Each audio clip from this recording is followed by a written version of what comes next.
चलिए बेटा, आज हम लोग प्रॉपरली अपनी बात स्टार्ट करेंगे कंटिन्यूटी ऑफ द फंक्शन। ठीक है, तो आज का हेडिंग आपका जो है वो है मेनली कंटिन्यूटी ऑफ फंक्शंस। देखिए, बेसिकली कंटिन्यूटी ऑफ फंक्शंस की अगर हम बात करें तो कुछ हल्का सा एक व्यू हमने कल इसका लिया भी था, आज हम दोबारा उसको रिवाइज कर ले रहे हैं। ठीक है, और प्रॉपरली इसको आगे प्रोसीड कर रहे हैं। तो बेटा, कंटिन्यूटी जो वर्ड है ये अपने आप में आपसे ये कह रहा है कंटिन्यूटी मतलब क्या हुआ, एक स्मूथली हमारा मूव करता हुआ कोई फंक्शन होना चाहिए। स्मूथली मूव करने का मतलब क्या हुआ कि अगर हम किसी भी फंक्शन की कंटिन्यूटी चेक करना चाहें तो उसका ग्राफिकल एस्पेक्ट ये है कि अगर हम उसका ग्राफ बना सकते हैं तो उसका ग्राफ कहीं पर भी ब्रेक नहीं होना चाहिए, कहीं पर भी उसमें गैप नहीं आना चाहिए, कहीं भी ग्राफ में जंप नहीं होना चाहिए। ठीक, तो उस पर्टिकुलर रीजन में, उस पर्टिकुलर पार्ट में जहां जहां ऐसा नहीं हुआ है वहां फंक्शन हमारा कंटिन्यूअस कहलाएगा। So in short we can say if a function is continuous in its domain then its graph can not be broken at throughout the domain. और अगर मैं कहूं a function is continuous at a point, इसका मतलब क्या होगी, उस point के नेबरहुड। नेबरहुड का मतलब मैंने आपसे पहले ही बताया था, फिर से बता रहा हूं कि अगर कोई ये पॉइंट है तो इस पॉइंट के नेबरहुड का मतलब बेटा ये हुआ कि एच रेडियस का सर्किल इसके चारों तरफ। आपसे बात मेरी हुई थी कि मैथमेटिक्स में H is the smallest positive value, तो एच रेडियस का सर्किल मतलब क्या हुआ, इसके बिल्कुल नजदीक वाले जो पॉइंट है चारों तरफ उनकी बात मुझे करनी होती है। ठीक, तो किसी भी पॉइंट पे फंक्शन कंटिन्यूअस तभी कहलाएगा जब उस फंक्शनल ग्राफ उस पॉइंट पर या उस पॉइंट के नेबरहुड में जो है वो ब्रेक ना हो रहा हो।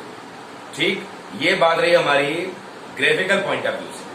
लेकिन फिर इसका एक और एस्पेक्ट भी है। क्या है वो भाई, हम जिस फंक्शन की कंटिन्यूटी चेक करना चाह रहे हैं हम उस फंक्शन का ग्राफ बना ही ले, ऐसा कंपलसरी तो नहीं। हम ग्राफ बना भी सकते हैं, हम ग्राफ नहीं भी बना सकते, हमको ग्राफ आ भी सकता है, हमको ग्राफ नहीं भी आ सकता है। तो अगर हमें ग्राफ फंक्शन ग्राफ बनाना नहीं आता है या हम उस पर्टिकुलर फंक्शन ग्राफ नहीं बना पा रहे हैं तो हम चेक कैसे करें।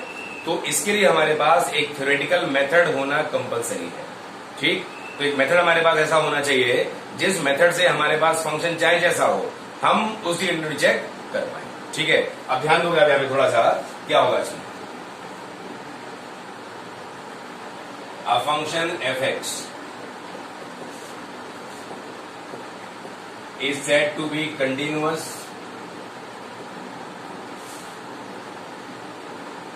at a point x equal to a if क्या limit x tends to a fx is equal to f of a. So we can say LHL at x equal to a should be equal to RHL at x equal to a should be equal to f of a. ये कुल मिला के हमारे पास की main condition होती है जिस condition से हम किसी भी फंक्शन की कंटिन्यूटी को चेक करते हैं। मैंने कहा क्या है वो समझ गया आपको। मैंने बेटा आपसे ये कहा कि फंक्शन की limit x tends to a पर should be equal to function की value at x equal to a पर, मतलब x इक्वल टू a पर फंक्शन की value x tends to a पर फंक्शन की लिमिट के अगर बराबर है तो वो function x equal to a पर कंटिन्यूअस कहलाएगा। बात समझ गए आप लोग, इसमें कोई डाउट कोई कंफ्यूजन आपको नहीं होनी चाहिए। और आप सबको अच्छी तरह पता है कि अगर हम जब लिमिट की बात करते हैं तो लिमिट हमारी एग्जिस्ट ही तब करती है जब लिमिट का लेफ्ट हैंड पार्ट और राइट हैंड पार्ट दोनों आपस में इक्वल हो। तो मैंने इसी चीज को दो पार्ट में ब्रेक कर दिया, LHL should be equal to RHL should be equal to f of a। तो ये बात रही हमारी किसके बारे में, फंक्शन की कंटिन्यूटी के बारे में। अब दो तीन बातें यहाँ पे समझिए। सपोज करिए कि मुझे चेक करना है फंक्शन की कंटिन्यूटी, तो मैं सबसे पहले फंक्शन निकालूंगा लिमिट। ठीक, x टेंड्स टू a पर, और अगर x लेस देन a और x ग्रेटर देन a के लिए फंक्शन मेरे पास अलग अलग है तो फिर मैं निकालूंगा LHL एंड RHL। तो यहाँ पे बहुत सारे केस हमारे ऐसे बनते हैं जब फंक्शन कंटिन्यूअस नहीं हो सकता है। कौन कौन से, LHL ही एग्जिस्ट ना कर रहा हो, या LHL कर रहा हो RHL ना कर रहा हो, या दोनों एग्जिस्ट कर रहे हो दोनों आपस में इक्वल ना हो, या f ऑफ a एग्जिस्ट ना कर रहा हो, या लिमिट और फंक्शन वैल्यू आपस में इक्वल ना हो। तो बहुत सारी ऐसी बातें हैं जिन पॉइंट से हमारा फंक्शन कंटिन्यूअस होने में प्रॉब्लम क्रिएट कर सकता है। तो कुल मिला के दिमाग में सिर्फ छोटी सी बात आपको बिठानी है कि अगर फंक्शन की लिमिट फंक्शन की वैल्यू के बराबर होती है उस पर्टिकुलर पॉइंट पर, तो फंक्शन कंटिन्यूअस होगा उस पर्टिकुलर पॉइंट पर। अब यहां पे आप नोटिस करो कि अगर आपको लिमिट निकालनी नहीं आती होगी, लिमिट निकालने के सारे मेथड, सारे एस्पेक्ट्स आपको नहीं पता होंगे, तो क्या आप कंटिन्यूटी में कुछ भी कर पाओगे? बिल्कुल कुछ भी नहीं कर पाओगे आप, क्योंकि it is completely based on finding the limits. Limit defined होगी तभी कुछ आगे हम प्रोसीड करेंगे। जब लिमिट डिफाइंड नहीं होगी तो हम कह देंगे कंटिन्यूअस नहीं होगा, दिस इज डिसकंटिन्यूअस। कंटिन्यूअस का अपोजिट डिसकंटिन्यूअस। बात समझ गया? तो कुल मिला के बात बस यही है कि हमें जिस भी फंक्शन की कंटिन्यूटी चेक करनी है, जिस पॉइंट पर, हम पहले उस पॉइंट पर उस फंक्शन की लिमिट निकालेंगे, फिर उसी पॉइंट पर फंक्शन की वैल्यू निकालेंगे। अगर दोनों इक्वल है हम कह देंगे फंक्शन हमारा कंटिन्यूअस है, अदरवाइज फंक्शन डिसकंटिन्यूअस है। बात बिल्कुल क्लियर है? ठीक, समझ गए बात? अब दो तीन बातें यहां पे और समझ लो आप। क्या समझने वाली बात है?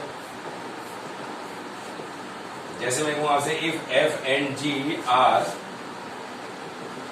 continuous at x equal to a, then f plus minus g, f into g, f upon g, f to the power g, 1 upon f, 1 upon g will also be continuous at x equal to a। मेरे कहने का मतलब यह हुआ, दो continuous functions के सम, difference, product, division और reciprocals, exponents, ये सारे के सारे हमारे कंटिन्यूअस ही होते हैं।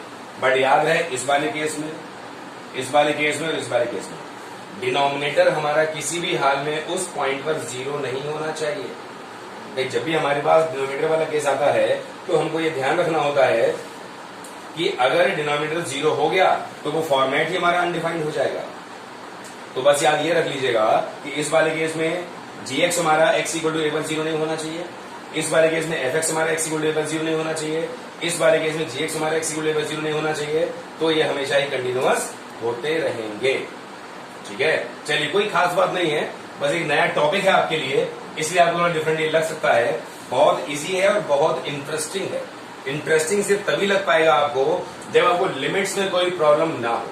इसीलिए मैंने 4 क्लास आपके सामने लिमिट्स के लिए, 4 क्लास, जो क्लास 11 का टॉपिक था उसके लिए मैंने 4 क्लास 12th में दिए, क्योंकि मेरा बेटा तरीका ही ये है कि जो भी बेसिक फंडामेंटल हमको चाहिए वो अच्छी तरह पहले आपके दिमाग में भर जाने चाहिए, क्योंकि जब तक फंडामेंटली दिमाग में नहीं होगा हम आगे वाले रास्ते में कैसे चलेंगे। ठीक है, तो भले टाइम थोड़ा ज्यादा लग जाता है लेकिन चीजें बहुत बेहतर फॉर्म में आपके सामने आ जाती हैं। ठीक है, चलिए बेटा अब हम लोग मूव करेंगे क्वेश्चंस पे। आइए,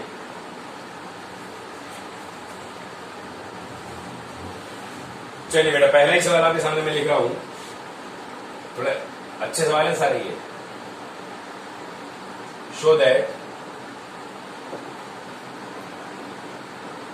function f of x equal to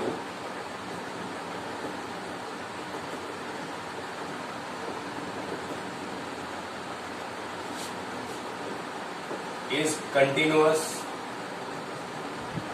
at x equal to 0।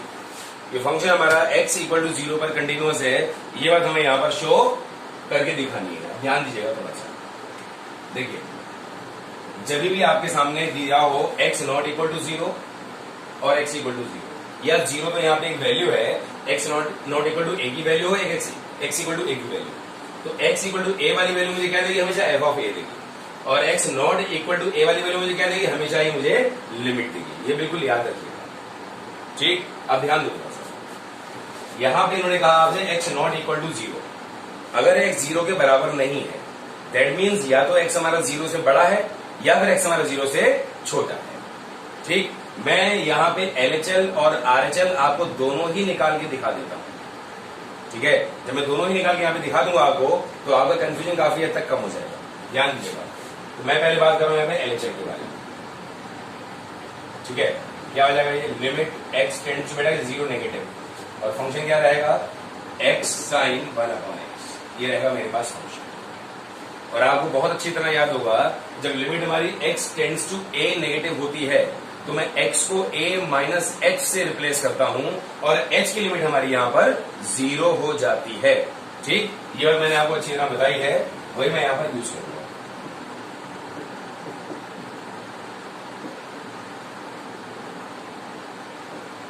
ये इस टाइप से आएगा बेटा। अब ध्यान दो आप यहां पे थोड़ा सा, 0 माइनस एच और sine of minus H minus 1 upon H minus का बाहर आएगा, तो ये आ गया एच साइन 1 अपॉन एच। ये कहानी आई मेरे पास, ठीक है। अब ध्यान दो यहां पर थोड़ा सा और 0, ठीक है। अब ध्यान दीजिएगा यहां पर थोड़ा सा, जैसे ही मैं एलिमेंट इसके अंदर लगाऊंगा तो मुझे क्या मिलेगा, मुझे बेटा मिलेगा 0 इंटू, है ना, साइन 1 अपॉन एच। अब ध्यान दीजिएगा थोड़ा सा, sine 1 upon 0 means sine infinity. आपको अच्छी तरह पता है साइन में एंगल चाहे कितना भी बड़ा हो चाहे कितना भी छोटा हो, साइन थीटा की वैल्यू हमेशा -1 से लेकर +1 तक ही जाती है, ठीक। तो क्या कहोगे आप इसमें, यहां पर आप कह दोगे अ वैल्यू बिटवीन -1 टू +1। बेटा इस टाइप की वैल्यू हमारी क्या आती है, ऑसिलेटिंग वैल्यू। यार एक टर्म होता है हमारे पास ऑसिलेटिंग वैल्यू। तो ये वैल्यू हमारी फिक्स नहीं कि मुझे पता ही नहीं है इनफाइनाइट की एक्चुअल वैल्यू है क्या यहाँ पर, बस ये पता है बड़ा सा एंगल दिखाई दे रहा है, तो वो खुद तो कुछ भी हो सकता है, ठीक। तो 0 इंटू समथिंग आपको अच्छी तरह पता है 0 ही होता है। 0 से हम किसी भी नंबर का मल्टीप्लाई करते हैं तो वो 0 ही देगा, ठीक। चलिए आप निकाल लो यहाँ पर RHL। बेसिक कॉन्सेप्ट एकदम पक्के करते हुए चलिए आप, इसमें कोई डाउट आपको होना नहीं चाहिए बिल्कुल भी। अब ध्यान दो यहां पे आप थोड़ा सा बेटा, जब भी लिमिट हमारी x tends to a positive होती थी तो हम x को a प्लस h से रिप्लेस करते थे और h की लिमिट हम 0 लगाया करते थे, ठीक। अब आइए बेटा हो जाएगा 0 plus h sine of 1 upon 0 plus h, तो 0 इंटू फिर वही बात,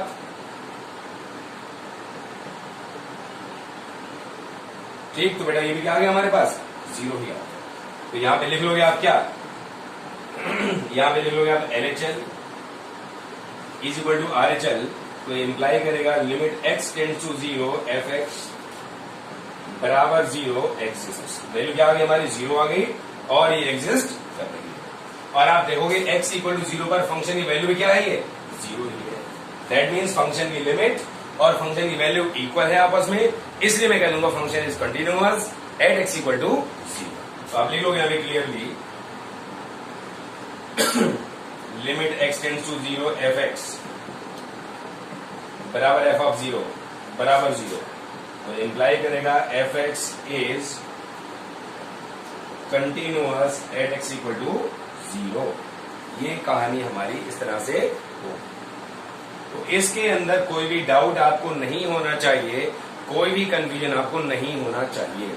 अब एक चीज छोटी सी और समझिए, जब भी हमको सवाल में इस तरह दिया हुआ x not equal to a वाला, तो ऐसे केस में जरूरी नहीं होता है कि हम LHL और RHL दोनों निकालें, हम सिर्फ डायरेक्ट लिमिट निकाल सकते हैं एक बार में और फंक्शन वैल्यू यहां से मुझे मिल जाएगी।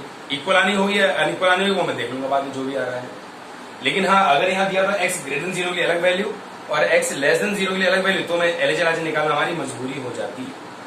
तो याद रखिएगा x not equal to a जब दिया होगा तो लिमिट आप डायरेक्टली एक बार में निकाल सकते हो, और x ग्रेटर देन a के लिए अलग दिया हो, x लेस देन a के लिए अलग दिया हो, तो वहां पे LHL और RHL निकालना हमारी मजबूरी होगी, हमारे लिए कंपल्शन होगा, ठीक। ये बिल्कुल याद रखिएगा।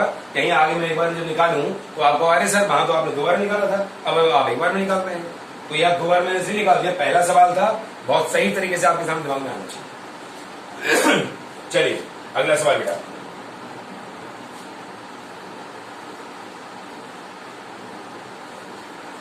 चलिए बहुत ही बढ़िया सवाल। Show that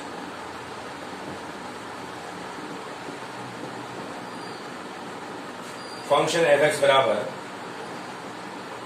e to the power 1 upon x minus 1 और e to the power 1 upon x plus 1, ये x नॉट इक्वल टू 0 के लिए है और 0 ये x इक्वल टू 0 के लिए है, is discontinuous at x equal to 0। हमें इस सवाल में शो करना है कि ये फंक्शन x इक्वल टू 0 पर डिसकंटिन्यूअस है, मतलब ये सवाल जो है इस कंडीशन को फॉलो नहीं करेगा। बात समझ गए आप?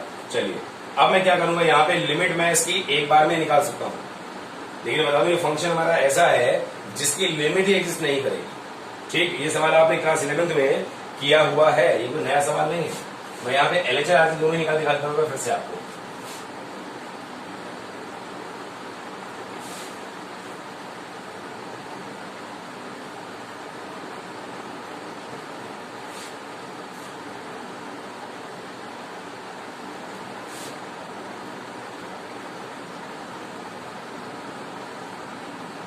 एक बार स्टार्टिंग सही तरीके से आप दिमाग में समझ लोगे तो आगे किसी भी क्वेश्चन में कोई प्रॉब्लम बिल्कुल आपको नहीं आएगी, ये बिल्कुल आप अच्छी तरह समझ लें। चलिए बेटा आइए सवाल पे, चलिए हम इसका LHR से दोनों ही निकाल लेते हैं। पहले हम बात करें LHR के बारे में। Limit x tends to 0 negative, या काम बिल्कुल वैसे ही करेंगे जैसे हम अभी तक करते आए हैं। कैसे कि भाई h की लिमिट हमारी 0 हो गई, x को मैंने क्या लगा दिया 0 माइनस h, ये मैंने सर यहां पर लगा दिया। ठीक, तो ये आ गया e to the power minus का 1/h।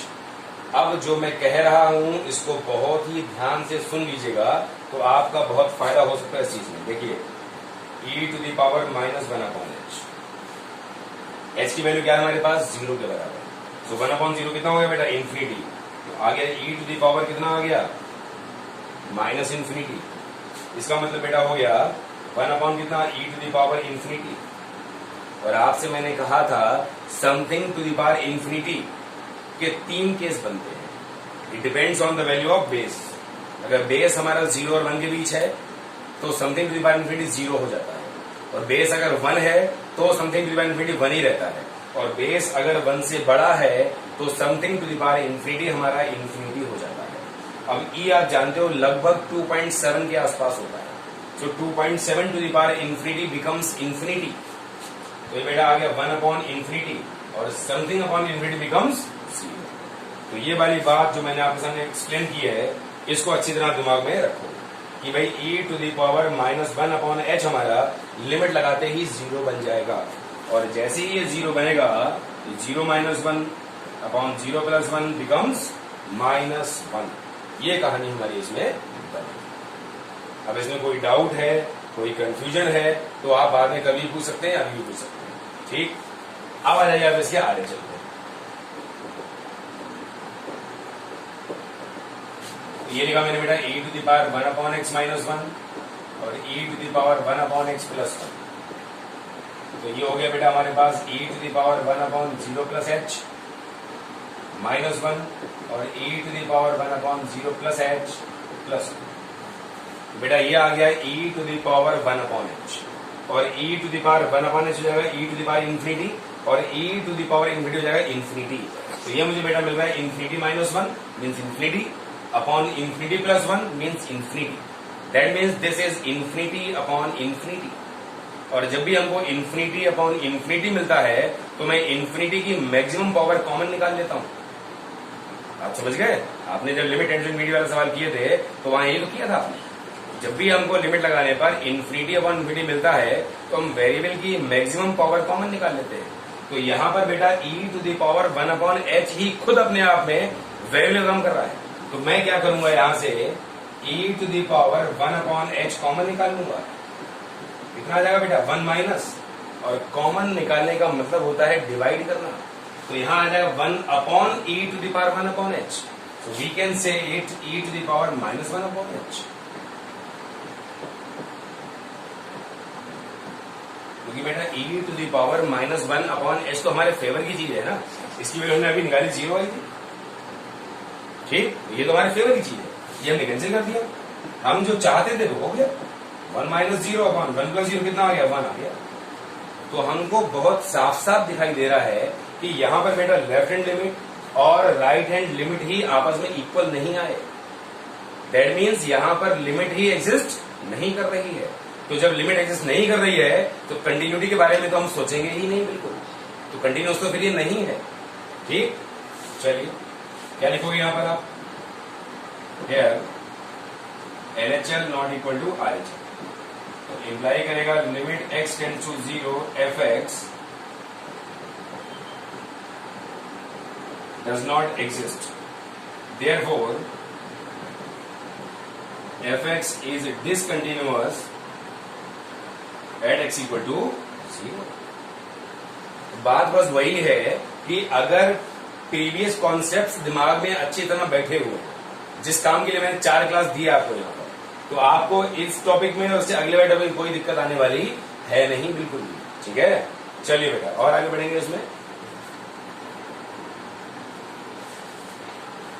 अक्षित 11 है।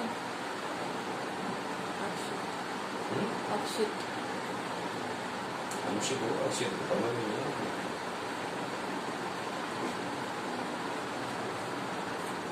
अगला सवाल लिखिए इसमें।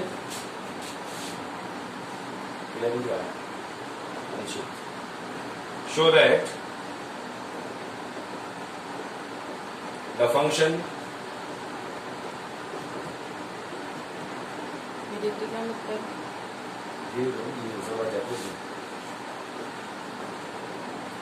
is continuous at x equal to 0। ध्यान दो थोड़ा सा आप यहां पर, उससे बात की जा रही है fx बराबर 2x minus mod x is continuous at x equal to 0। ये फंक्शन जो मैंने लिखा आपके सामने, ये x इक्वल टू 0 पर कंटिन्यूअस, ये मैं शो करूंगा। अब ध्यान देना क्या, देखिए ये जो फंक्शन हमारे सामने है ना, इस फंक्शन में मॉड भी यूज हुआ है, और जिस फंक्शन में मॉड यूज होता है वो फंक्शन मैं 2 पार्ट्स में ब्रेक कर देता हूं फौरन। ठीक, अब ध्यान दीजिएगा थोड़ा सा। भाई देखिए x को आप जब ग्रेटर देन इक्वल टू 0 लोगे तो मॉड x की वैल्यू क्या हो जाएगी, प्लस x। और x को आप जब लेस देन 0 लोगे तो मॉड x की वैल्यू क्या हो जाएगी हमारे पास, माइनस x। ये कहानी है, सबको बताइए बात मॉड फंक्शन के बारे में। ठीक, तो कितना हो गया बेटा, ये बचा x, कब, जब x हमारा पॉजिटिव है। ये हो गया बेटा 3x, कब x हमारा जब नेगेटिव। वैसे सवाल हो गया हमारा, भाई LHL मिलेगा यहां से, RHL मिलेगा यहां से। LHL पर क्या आ रहा है 0, RHL क्या आ रहा है हमारा 0, और x इक्वल टू 0 पर क्या आ रहा है 0, तीनों इक्वल है हमारा, इसका मतलब फंक्शन कंटिन्यूअस है। ये तो हमने इन शॉर्ट अपने दिमाग में कर लिया सवाल करने के लिए, लेकिन जब बोर्ड में करना पड़ेगा तो प्रॉपर्ली हमें शो करनी पड़ेगी सारी चीजें। अब आइए सॉल्यूशन के साथ। Now LHL limit x tends to 0 negative, और फंक्शन कौन सा हो गया, LHL का मतलब क्या हुआ, लिमिटिंग पॉइंट से ठीक पहले वाले फंक्शन की वैल्यू। तो 0 की अगर बात कर रहा हूं तो 0 से ठीक पहले वाले फंक्शन की वैल्यू, तो 0 से पहले कौन सा होगा, ये वाला। ठीक, अब डायरेक्ट आप भी मिटा तो कोई दिक्कत नहीं भाई। आप यहाँ पे x को 0 माइनस s लगाएं, उसके बाद s को 0 लगाएं, या हम सीधा भी लगाते हैं, वो एक ही बात है ऑलमोस्ट, कोई फर्क यहां से पड़ने वाला नहीं है, वैल्यू सेम आती है हमेशा। आइए आज चल के आइए। ये बेटा हमारे पास कितना है, x के बराबर, ये भी कितना हो गया 0 ही हो गया। और इसके अलावा अगर हम लोग f ऑफ 0 निकालना चाहें, f of 0 x equal to 0 पर फंक्शन क्या देगा मुझे, x में 0 लगाओ 0 ही देगा मुझे। तो आप देख रहे हो यहाँ पे clearly LHL equal to RHL equal to f of 0। So fx is continuous at x equal to 0। Function हमारा जो है वो x इक्वल टू 0 पर कंटिन्यूअस होगा ही होगा। ठीक है, चलिए आगे बढ़ेंगे बेटा इसमें।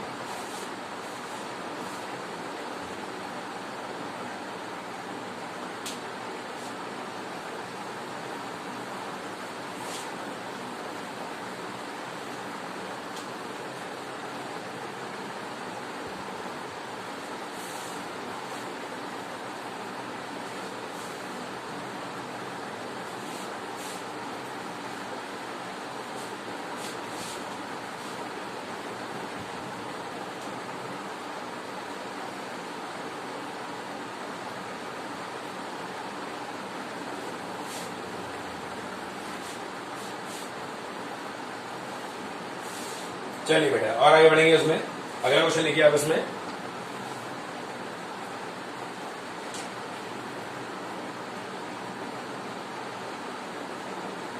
लिखिए, एक सवाल लिखिए इसमें।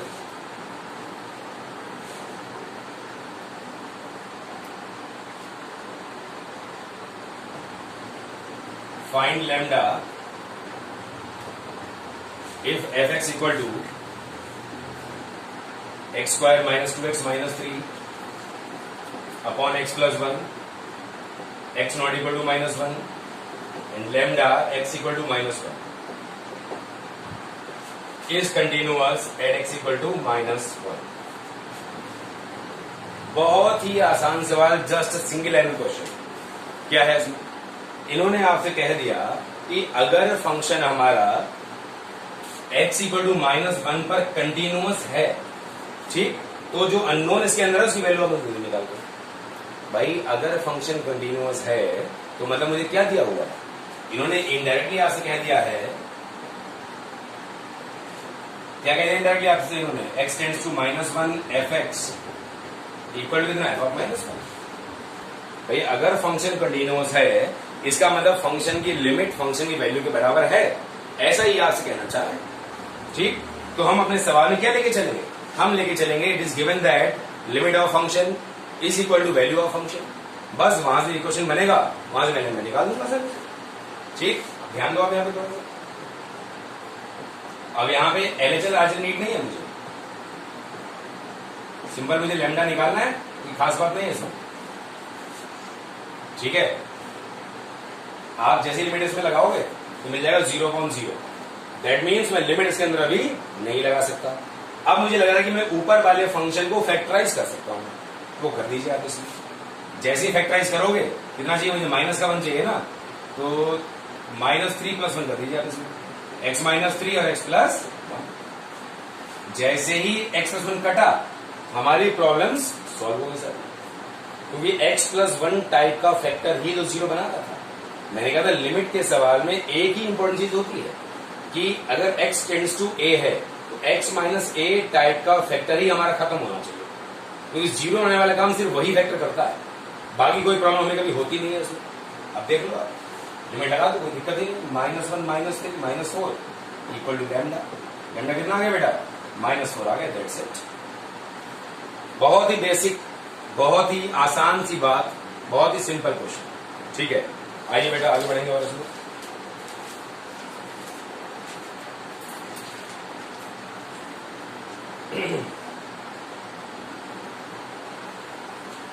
अब जैसे अगला सवाल लीजिए आप इसमें।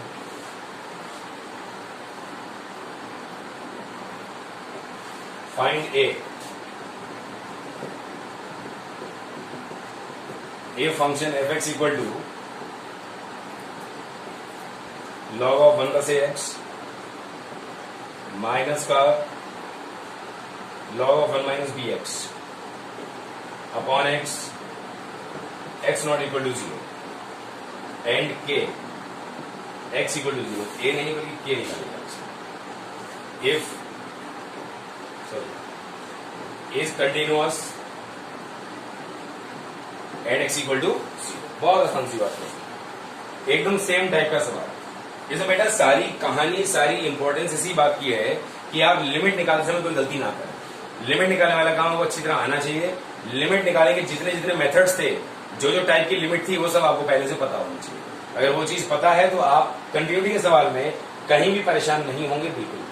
अब ध्यान दो, इन्होंने कहा आपसे कि ये फंक्शन जो है ये x इक्वल टू 0 पर कंटिन्यूअस है। फिर बिल्कुल वही सेम बात, कोई डिफरेंस बिल्कुल नहीं है। गिवन दैट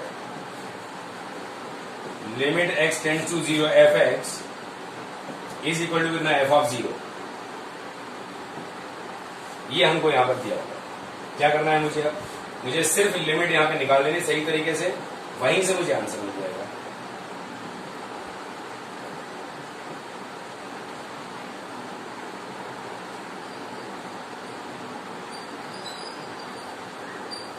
अब आप जानते हो भाई, आपको अगर लॉग दिखाई दे रहा है, बेस नहीं रहेगा तो बेस तो आप ई मानोगे। तो लॉग लिमिट मैंने फॉर्मूला क्या लिखवाया था आपको? मैंने फॉर्मूला बेटा लिखवाया था आपको लिमिट, मैंने कहा था ये वैल्यू 1 के बराबर होती है। क्या फॉर्मेट था? Log of 1 plus something upon something, बिल्कुल सेम होना चाहिए, ठीक। और ये समथिंग लिमिट लगाने पर 0 बनना चाहिए, तो इसकी वैल्यू 1 के बराबर हो जाती है। That's it. हम इसको मैनेज कर ले रहे हैं। यहाँ पे 2 लॉग हैं, हम दोनों को स्प्लिट कर दे रहे हैं।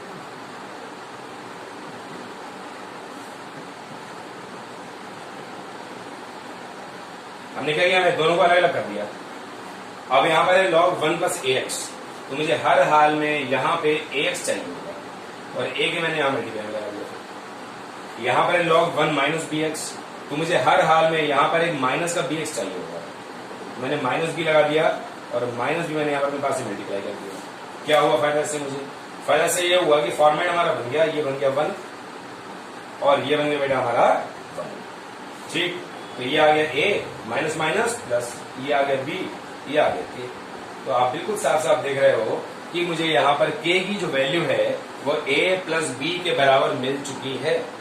बात समझ गया? तो कुल मिला के कहने का मतलब बस यही है कि ये सवाल भी काफी हद तक आसान था। कब? जब हमको फार्मूला पहले से पता हो।